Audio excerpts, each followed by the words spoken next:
तो पुणे के पास में एक गांव है पुरंदरपुर, वहां पर एक ब्राह्मण रहते थे। स्वरूप ब्राह्मणों का था पर स्वभाव वैश्यों का। वैश्य मतलब हमारे बनिया भाई लोग, उनके जैसा उनका व्यवहार था। कैसा? व्यापार करते थे, धन देते थे, उस पे क्या बोलते हैं उसको, ब्याज पे, ब्याज पे धन देते थे लोगों को। और अपना गल्ला खोल रखा था, गल्ले पे बैठते थे।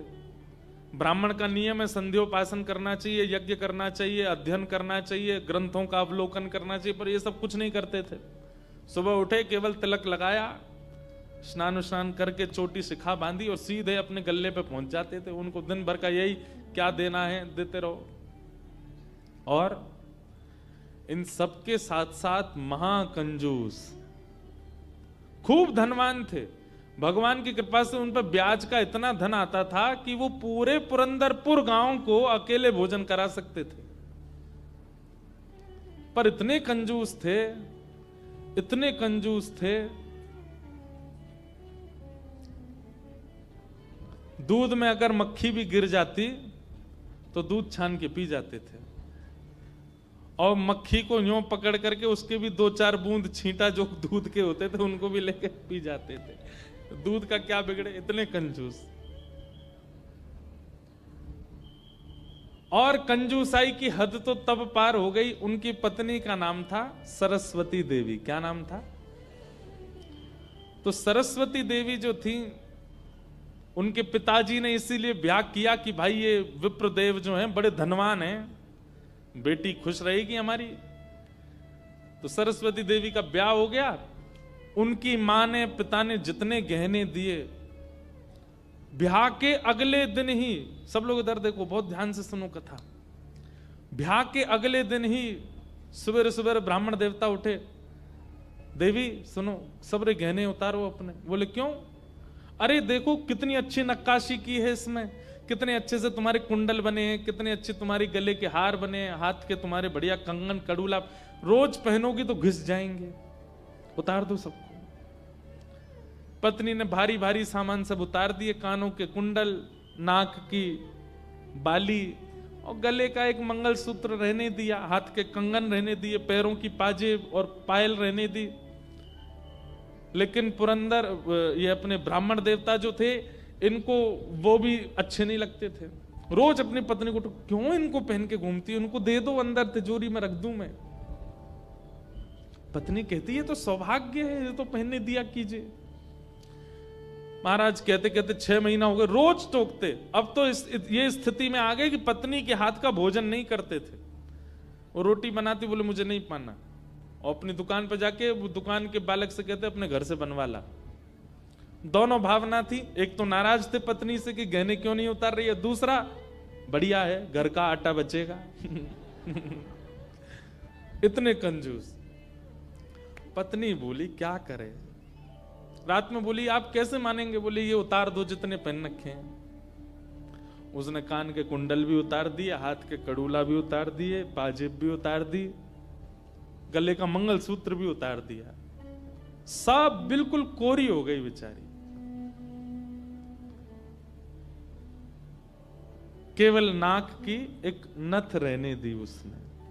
बोले एक तो रहने दीजिए, कम से कम इससे पता तो चले कि मैं सौभाग्यवती हूं। भाई सारे गहने उतार देना मां के लिए अशुभ होता है।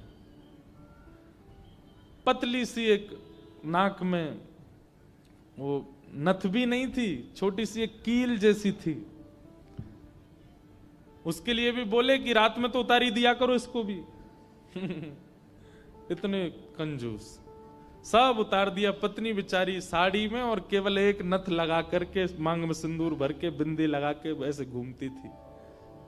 शादी ब्याहों में जबरदस्ती नहीं जाते थे। एक दिन पहले अपने आप को बुखार में हूं ऐसा बोल देते थे, क्योंकि गहने निकाल के देने पड़ेंगे, पहन के जाएगी।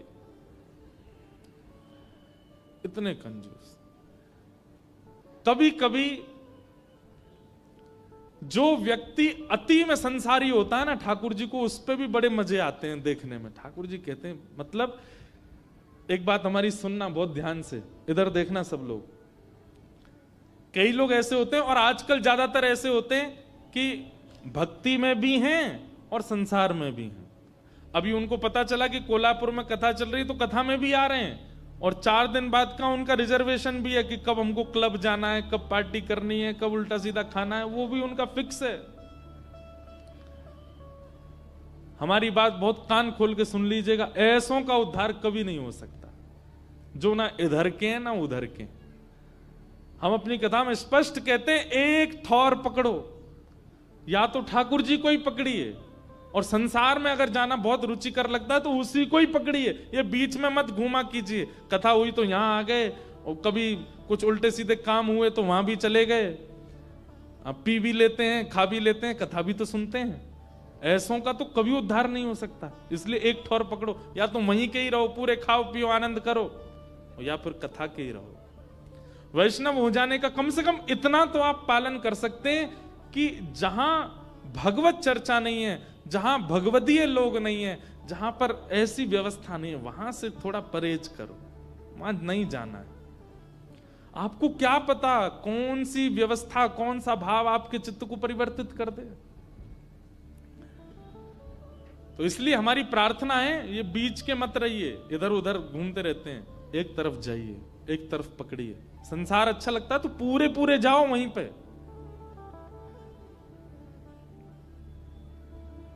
तो कभी कभी ठाकुर जी पूरे पूरे संसारियों पे भी ठाकुर जी रीझ जाते हैं। ठाकुर जी बोले, भाई ये ब्राह्मण देवता बड़ा बहुत अच्छा लग रहा हमको। क्यों? बोले इतना कंजूस तो हमने कभी नहीं देखा है, बहुत भयंकर कंजूस है।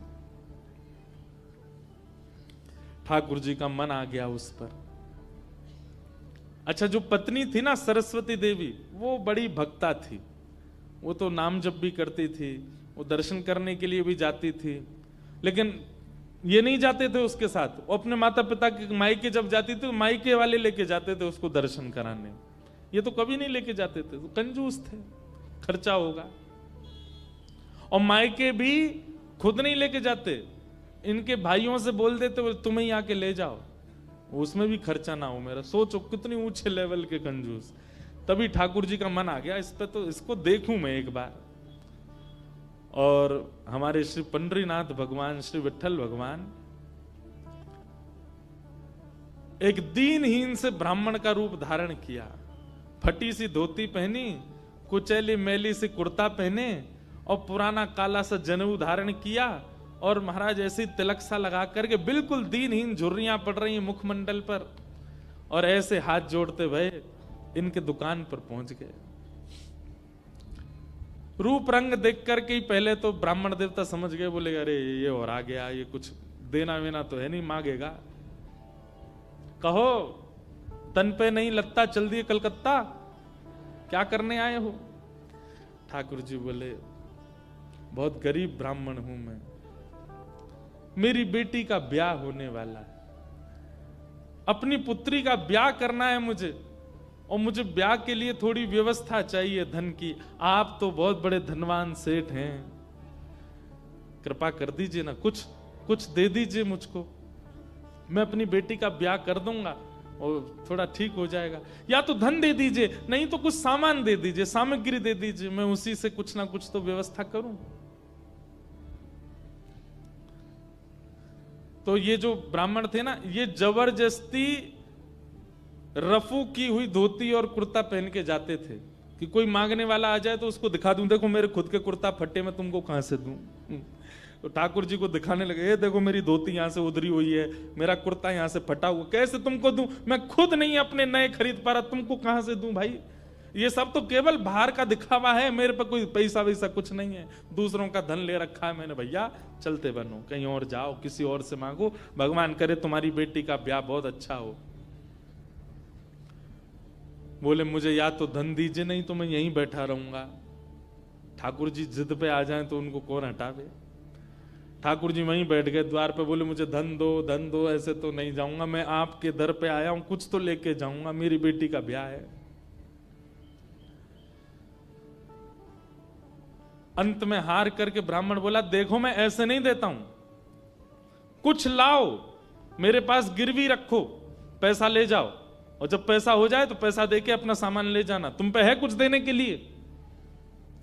ठाकुर जी बोले मुझ पे तो कुछ भी नहीं है, मुझसे कुछ काम करा लीजिए दुकान में, मैं ये कर दूंगा, आपकी साफ सफाई कर दूंगा, इतना कर सकता हूं, उसके बदले कुछ दे। बोले उसकी जरूरत नहीं है, सब है नौकर चाकर मेरे पास, मैं तुम्हें बस इतना कह सकता हूं कोई मूल्यवान सामग्री दो, पैसा ले जाओ, और जब पैसा हो जाए तो पैसा वापस दे के सामग्री ले जाना। मतलब इतना भी दान नहीं कर सकता मैं।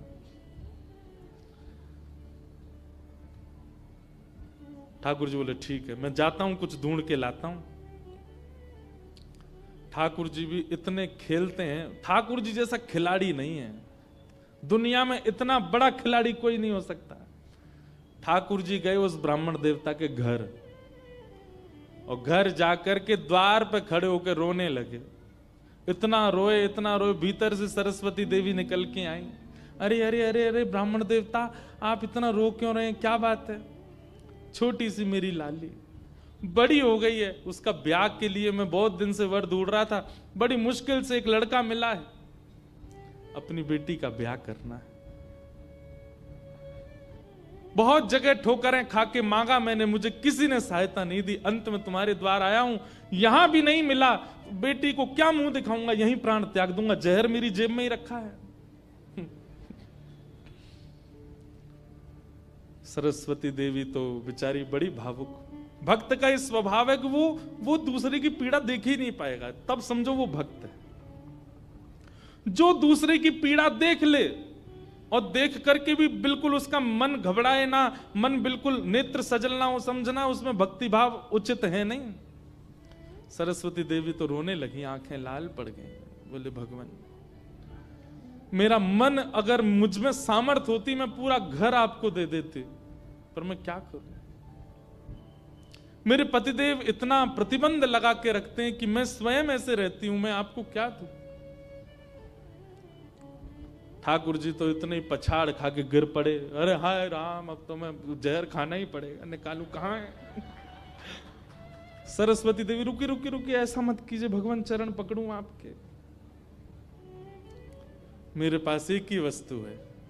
और तुरंत अपनी नाक की जो कील थी वो निकाली, और निकाल करके बोले ये ले जाइए, इससे थोड़ा बहुत धन आपको मिल जाएगा, स्वर्ण की है, आप अपनी बेटी का ब्याह तो नहीं कर पाएंगे पर कुछ व्यवस्था तो हो जाएगी आपकी।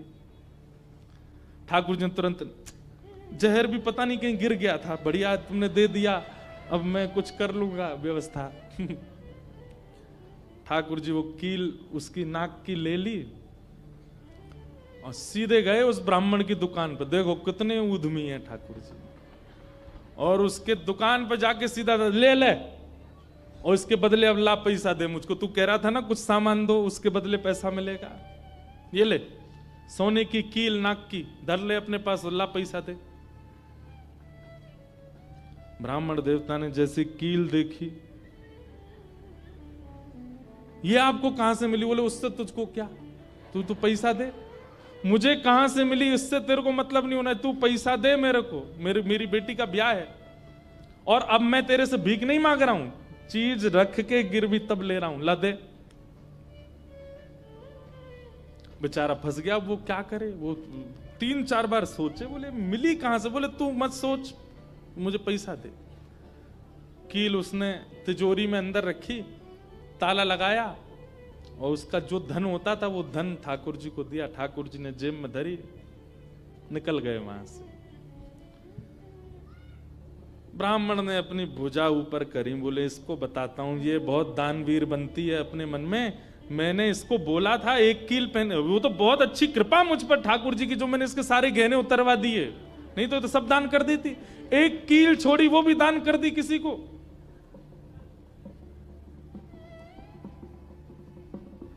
पहुंच गए। अब यहां वो ब्राह्मण जा ही रहा था अपने घर, उससे पहले दुकान का जो मुनीम था वो बेचारा सरस्वती देवी को बहुत मानता था, कभी कभी सहायता कर देती होंगी उसकी। वो सेठ जी से, इनसे ब्राह्मण देवता से पहले ही दौड़ के गया और जाके बोला, मैया आज बचो आप। बोले क्यों, आपने कोई कील दी थी किसी को? बोले हाँ, दी तो थी, एक ब्राह्मण के ब्याह के लिए दे दी थी, क्या हो गया? उसने जाके वो आपके पतिदेव को ही दिया और बदले में ले गया पैसा। सरस्वती देवी, हाय नाथ अब नहीं बचूंगी, वो तो बहुत डांटेंगे। बोले वो आ रहे हैं, दुकान बंद कर दी उन्होंने, वो सीधे धोती चढ़ाए ऊपर चले आ रहे हैं सीधे, आप बचो। सरस्वती देवी बोली कहां जाऊं? हे पांडुरंगा, हे विठलनाथ, हे मेरे प्राणनाथ, मेरी रक्षा करो। ये कैसा नियम आपने मेरे आज जीवन में पहली बार तो कुछ दान किया, वो भी एक ब्राह्मण बेचारा अपनी हत्या करने पर तुला था तो मैंने किया। ये कैसा आपने खेल किया ठाकुर जी, कैसे भी मेरे पति को रोको। लेकिन इतनी डरती थी अपने पति से, इतनी व्याकुल हो गई, तुरंत विष ले लिया। बोली कि मैं उनका क्रोध नहीं सह पाऊंगी, उनकी मार पिटाई डांट नहीं सह सकती, उससे अच्छा तो मैं प्राण त्याग दूं अपने। और श्री पांडुरंग भगवान विठल की सामने सुंदर चित्रपट था, उसी के सामने नेत्र सजल हैं, हाथ में विष का प्याला लेकर के, और बस देखती जा रही है। बोले नाथ मैंने किसी और उद्देश्य से नहीं किया, केवल एक ब्राह्मण की पुत्री का ब्याह हो जाए इसलिए किया, मेरे पति मुझे छोड़ेंगे नहीं, इससे अच्छा मैं प्राण ही त्याग रही हूं। मुझे पता है शास्त्रों में प्राण आत्महत्या करना जघन्य अपराध है, पर मेरे पास और कोई उपचार नहीं है। और जैसे ही अपने मुख से लगा करके विषपान करने लगी, इतने में ही ऊपर से वो नाक की कील आकर के उसके पात्र में ही गिरी, और जैसी खन्न से आवाज हुई, नेत्र खोल करके देखा, भीतर अपने हाथ को डाल करके जैसे ही निकाला तो वही नाक की कील उसके हाथ में आ गई। और नाक की कील हाथ में आते ही इतने में ही वो ब्राह्मण का प्रवेश हुआ। प्रवेश होते ही उसने भीतर से किवाड़ लगाई, ढूंढने लगा कहां है, कोई साधन मिले इसको बताता हूं। पत्नी सामने खड़ी थी, कहिए कहिए, आज कुछ कहूंगा नहीं, आज तो करूंगा, तू बता तैने किसी को दान कैसे किया बिना मुझसे पूछे? तू क्या दान किया? तेरी नाक की कील कहां है बता। पत्नी ने अपना हाथ आगे किया, ये रे। उस ब्राह्मण ने जाकर के कील उठाई, तेरे पास कहां से आई? बोले मेरे पास ही थी। नहीं ये तेरे पास नहीं है, ये तो मेरे पास वहां रखी है तिजोरी में भीतर, चाबी मेरी यहां डली हुई है, तेरे पास कहां से आई? बोले मेरे पास ही है, अब बहुत दिन से पहनी हुई थी, साफ करने के लिए उतारी थी थोड़ी सी। ऐसा हो ही नहीं सकता है, मैंने इसके बदले मूल्य दिया है एक ब्राह्मण को, और ये मेरी तिजोरी में रखी है, चाबी मेरे पास है। तो रुक, अभी अभी रुक, मैं अभी जाता हूं। और कील अपने संगी लेके गया, गए, जाकर के दुकान खोली, चाबी लगा करके खोली, तिजोरी जैसी खोल करके देखा उसमें वो कील थी ही नहीं, वो हाथ में थी। ब्राह्मण बोला ये कोई स्वप्न नहीं है, ये कोई अचंबा नहीं है, ये कुछ और है। नेत्र सजल हो गए, दौड़ करके घर आया, बोले मुझे सच बताओ क्या हुआ। पत्नी बोली सच बताऊं? बोले हाँ, मैंने ही ब्राह्मण को दी थी। हाँ वो ब्राह्मण वृद्ध सा, उसके कुर्ते फटे थे, उसकी धोती उधरी सी थी। बोले हाँ उसी को दी थी, वो मुझे दे के गया था और मैंने ये तिजोरी में रखी, तो फिर तेरे पास आई कैसे? बोले मुझे जब पता चला कि आप क्रोध करके आएंगे और मेरे को बहुत सुनाएंगे, डांटेंगे, मारेंगे, तो मैंने सोचा कि मैं इससे अच्छा तो अपने प्राण त्याग दूं।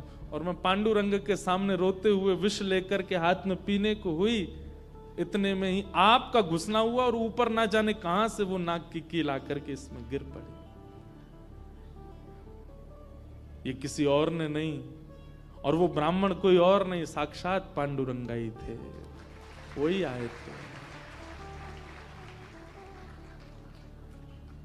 वही आए थे, वही ये सारी लीला करके गए हैं। मैंने जीवन भर भजन किया, जीवन भर विचार किया, दान करूं, पुण्य करूं, सत्कर्म करूं, यज्ञ करूं, पर आपने मुझे कभी अनुमति नहीं दी।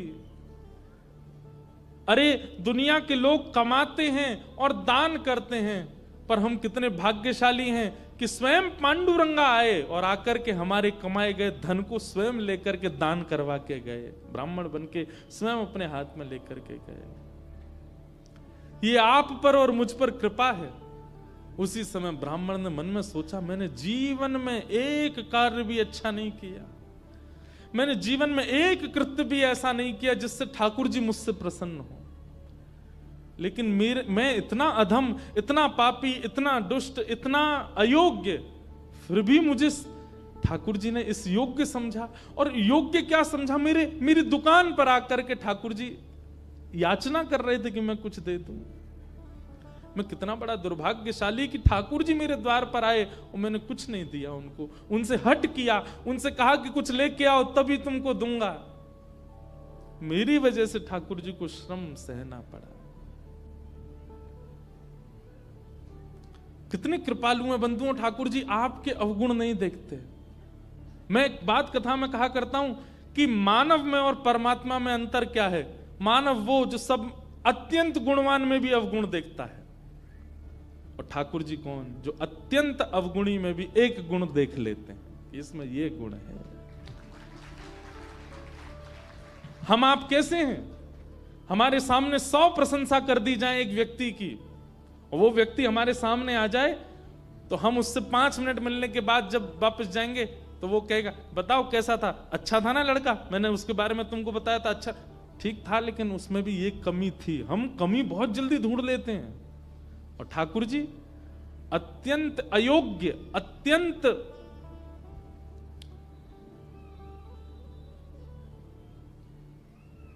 विचलित व्यक्ति में भी एक गुण खोज लेते, इसीलिए वो ठाकुर जी। उसी समय उस ब्राह्मण देवता ने विचार किया कि अब किसके लिए जीना। अपनी दुकान बंद कर दी, दुकान को बेच दिया, घर को बेच दिया, और पत्नी के साथ आ गए श्री पंढरपुर। और पंढरपुर में विठल भगवान के आगे आकर के बहुत रोए, याचना करने लगे, नाथ मेरे दुकान पर आप खड़े हो गए आकर के, और मैंने आपको इस प्रकार से दुत्कार दिया, इस प्रकार से आपको कर दिया। बहुत रोए।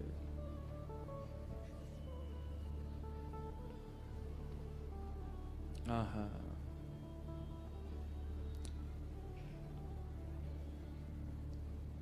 ठाकुर है तू मैं तेरा पुजारी, ठाकुर है तू मैं तेरा पुजारी। सब लोग पुकारो, ठाकुर है तू मैं तेरा पुजारी, ठाकुर है तू मैं तेरा पुजारी।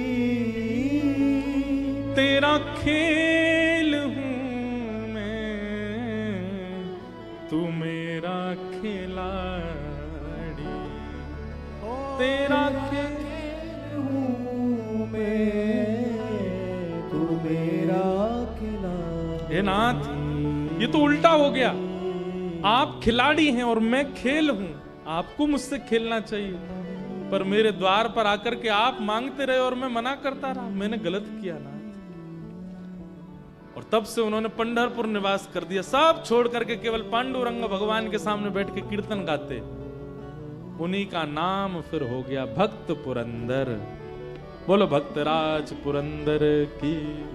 इसीलिए कहते पुरंदराचा विठ्ठल, क्योंकि पुरंदरपुर के रहने वाले थे, इसलिए उनका नाम पुरंदर हुआ। और ठाकुर जी के आगे गा रहे हैं, मेरा नाथ तू है, मेरा नाथ तू है, नहीं मैं अकेला,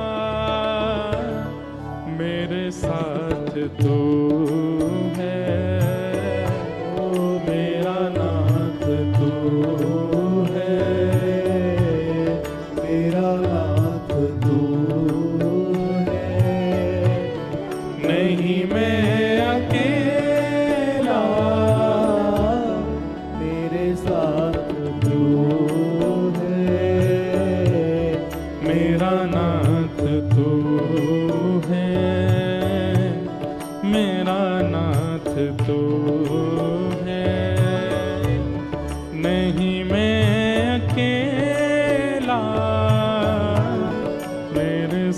नाथ तू है, मेरा नाथ तू है, मेरा नाथ तू है। नहीं मैं अकेला, मेरे साथ तू है, मेरा नाथ तू। श्री राधा रमण लाल की। हो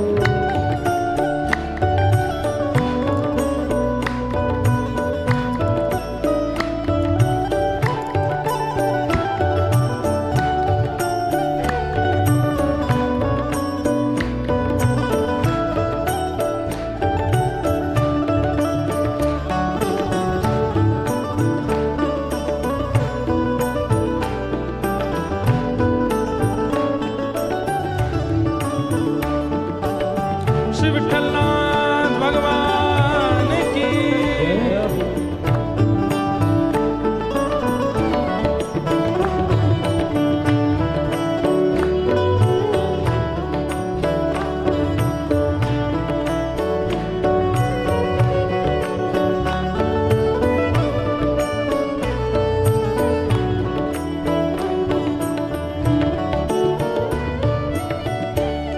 चला जा रहा हूँ मैं राह पे तुम्हारे, चला जा रहा हूँ मैं राह पे तुम्हारे। चला जा रहा हूँ मैं राह पे तुम्हारे। चला जा रहा हूँ मैं राह पे तुम्हारे। राहों पे आए जो तूफान आंधी, राहों पे आए जो तूफान ओ थामे हुए मेरा हाथ तू है, नहीं मैं अकेला, मेरे साथ तू है, मेरा नाथ तू है, गाइए। मेरा नाथ तू है, नहीं मैं अकेला, मेरे साथ तू है, मेरा नाथ तू ओ जय जय राधा रमण प्यारो राधा रमण। है। राधा रमण प्यारा राधा रमण। नामदेव जी महाराज कहते हैं एक अभंग में कि अगर कीर्तन हो रहा हो ठाकुर जी की कथा में और अगर कोई व्यक्ति ताली ना बजावे और गाए ना, तो इसका दंड क्या मिलता है? बोले अगले जन्म में ना तो उसको जीभ मिलती है ना हाथ मिलते हैं। इसलिए ये कीर्तन में अगले 4 दिन हम टोकेंगे नहीं आपको, अगले 4 दिन हम बोलेंगे नहीं, हमारे बिना बोले करिएगा। और आपकी जिम्मेवारी है, जो ताली ना बजावे और जो ना गावे उसको बोलना भाई अगले साल, सॉरी अगले जन्म में ऐसे ही बोलना पड़ेगा आपको। इसलिए जीभ मिली है, इसका उपयोग करो। हाथ मिले हैं, दोनों भुजा उठा करके ओ जय जय राधा रमण प्यारो राधा रमण। जय जय राधा रमण प्यारो राधा रमण। जय जय राधा रमण प्यारो राधा रमण। जय जय राधा रमण प्यारो राधा रमण। ओ विठ्ठल नाथ रमण प्यारो नाथ रमण। विठ्ठल नाथ रमण प्यारो नाथ रमण। विठ्ठल नाथ रमण प्यारो नाथ रमण। विठ्ठल नाथ रमण प्यारो नाथ रमण। ओ जय जय राधा रमण प्यारो राधा